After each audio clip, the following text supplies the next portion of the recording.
मेरे प्यारे भाइयों और उनकी बहनों, प्लीज सब्सक्राइब। सच में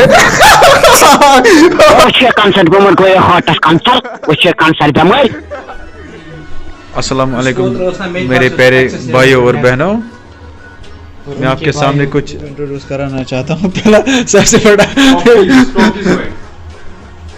मनी टॉक्स, दूसरे है मुझको ना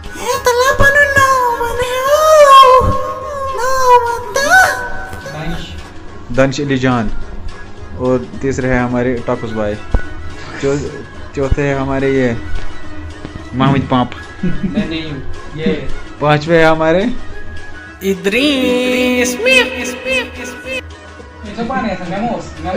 कराई बच्चा बेकार।